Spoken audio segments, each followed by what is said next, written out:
Hello once again YouTube, and if you're watching this video, you're wondering about if your impeller bearing is bad on your 928 Honda snowblower or one of them models, the 724 or 1132 I believe.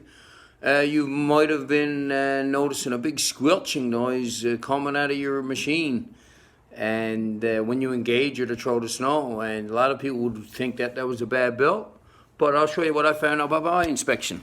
So I got my auger out. You got to take your auger out and you got to let your bracket go. Alright, that's your two bearings. Bearing there, I believe he's identical to the bearing that goes in behind your impeller. So I had to let that go. And up on inspection of this here, they said if this moves a lot, it's sloppy, your bearings are gone. There's a bearing in behind this. I'm getting ready to take this off.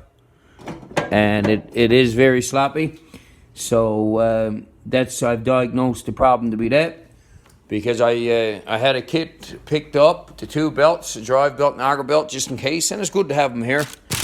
That's the auger belt at your genuine Honda parts. You go to Honda and get your belt. It's a really thick belt, and this is your drive belt, right? Drive belt. And this is the bearing. But go to Honda if you're going at it. You got to go to Honda and get them parts. I mean, you could probably find a replacement somewhere else, or aftermarket. But I went to Honda and I noticed my belt's up on inspection. There's nothing much going on here. Like, this is a little bit of wear on your drive belt. A little bit, not much wear at all on that auger belt. So I'm very happy what I seen there. And usually on the inside of this casing, you'll see a lot of black of your belts burning. That's your casing to come off, and your four bolts. And there's no black on it, but there's a bit of dirt here. A bit of black is probably from, there's a little bit where there's an air hole, where a screw goes down to the top to hold the cable, the chute cable. That's all I had, was a little bit of there. Probably that's where it was trying to escape. So not much burning on the belt whatsoever at all. So this is the stage I'm at now. I'm going to remove this shear bolt now and haul my auger off. Now I'm going to be able to slide my machine fully forward, my bucket, and it's going to be separated. The hardest part about this whole thing is removing the 10 12mm bolts. There's 1, 2, 3 on the side. There's 3 on the other side, 2 on top and 2 on bottom. I'd recommend, for one, getting a ratchet style ratchet wrench to get them out, something like that with the ratcheting mechanism. I didn't have one, because there's a couple spots there where you could really get it out quick. But what I done, I had to work like a dog really with the single wrench there, because you couldn't get the ratchet wrench in there and the socket. So I tipped up the blower enough to be able to get the 2 bottom bolts and the 2 side bottom bolts. There's 4 bolts gone. Then I laid her back down and then worked at the rest. So I got my chute laid up on top. My worm drive is right here. Very easy to come off. It comes off, just loosens it off, and it slid right on out. My auger, as you can see, and my inside my impeller. So as I got this all apart, the best thing to do, I got some trim clad paint.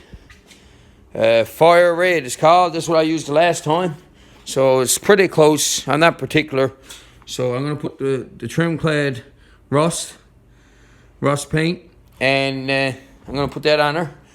Well, I guess once that dries, and then at least some of the snow won't stick around, and it just looks good. I mean, it's a pretty expensive snow blower, and you want to try to keep it looking half decent if you ever wants to resell it or anything. So this is